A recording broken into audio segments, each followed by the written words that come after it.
Hello बच्चों, आज की कहानी है मुट्ठी भर मेंढक। बहुत समय पहले की बात है। किसी गांव में मोहन नाम का एक किसान रहता था। वो बड़ा मेहनती और ईमानदार था। उसके अच्छे व्यवहार के कारण दूर दूर तक लोग उसे जानते थे और उसकी प्रशंसा करते थे। एक दिन जब देर शाम वह खेतों से काम करके लौट रहा था, तभी रास्ते में उसने कुछ लोगों को बातें करते सुना। वे उसी के बारे में बातें कर रहे थे। मोहन अपनी प्रशंसा सुनने के लिए उन्हें बिना बताए धीरे धीरे उनके पीछे चलने लगा। मगर जब मोहन ने उनकी बात सुनी तो पाया कि वे उसकी बुराई कर रहे थे। कोई कह रहा था कि मोहन घमंडी है, तो कोई कह रहा था कि सब जानते हैं वो सिर्फ अच्छे होने का ढोंग करता है। मोहन ने इससे पहले केवल अपनी प्रशंसा ही सुनी थी। इस घटना का उसके दिमाग पर बहुत बुरा असर पड़ा और अब वह जब भी कुछ लोगों को बातें करते देखता तो उसे लगता कि वे उसकी बुराई कर रहे हैं। यहाँ तक कि अगर कोई उसकी तारीफ़ करता तो भी उसे लगता कि उसकी मजाक उड़ाई जा रही है। धीरे धीरे सभी ये महसूस करने लगे कि मोहन बदल गया है।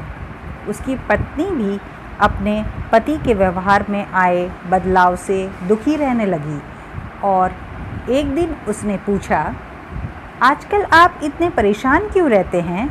कृपया मुझे इसका कारण बताएं। मोहन ने उदास होते हुए उस दिन की पूरी घटना अपनी पत्नी को बता दी।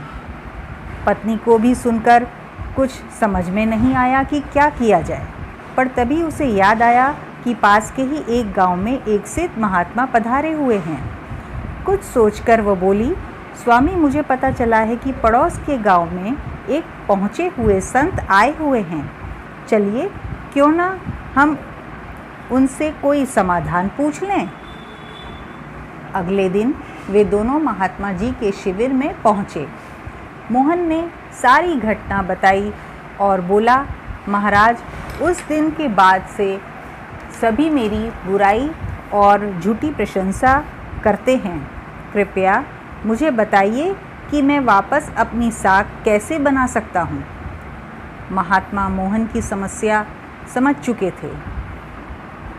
उन्होंने कहा, पुत्र, तुम अपनी पत्नी को घर छोड़ आओ और तुम आज रात मेरे शिविर में ठहरो।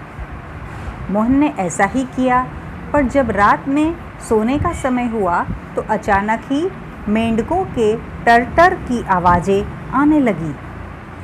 मोहन बोला, ये क्या महाराज, यहाँ इतना कोलाहल क्यों है? महात्मा जी बोले, पुत्र, पीछे एक तालाब है। रात के वक्त उसमें मौजूद मेंढक अपना राग अलापने लगते हैं, पर ऐसे में तो कोई यहाँ सो भी नहीं सकता। मोहन ने चिंता जताई। महाराज जी बोले, हाँ बेटा, पर तुम ही बताओ हम क्या कर सकते हैं। हो सके तो तुम हमारी कुछ मदद करो। मोहन बोला, ठीक है महाराज, इतना शोर सुनकर लगता है इन मेंढकों की संख्या हज़ारों में होगी। मैं कल ही गांव से 50-60 मज़दूरों को लेकर आता हूँ और इन्हें पकड़कर बहुत दूर नदी में छोड़ आऊँगा। अगले दिन मोहन सुबह सुबह मज़दूरों के साथ वहाँ पहुँचा। महात्मा जी भी वहाँ खड़े सब कुछ देख रहे थे। तालाब ज़्यादा बड़ा नहीं था। 8-10 मज़दूरों ने चारों ओर से जाल डाला और मेंढकों को पकड़ने लगे।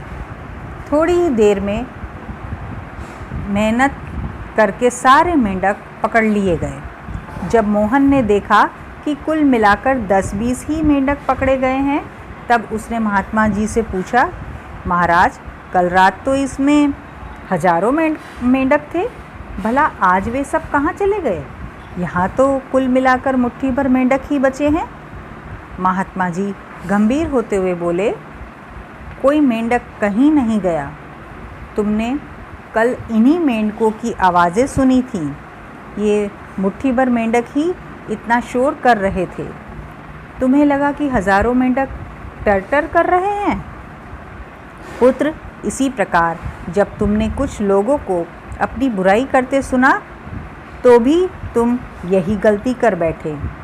तुम्हें लगा कि हर कोई तुम्हारी बुराई करता है, पर सच्चाई ये है कि बुराई करने वाले लोग मुट्ठी भर मेंढक के समान ही थे।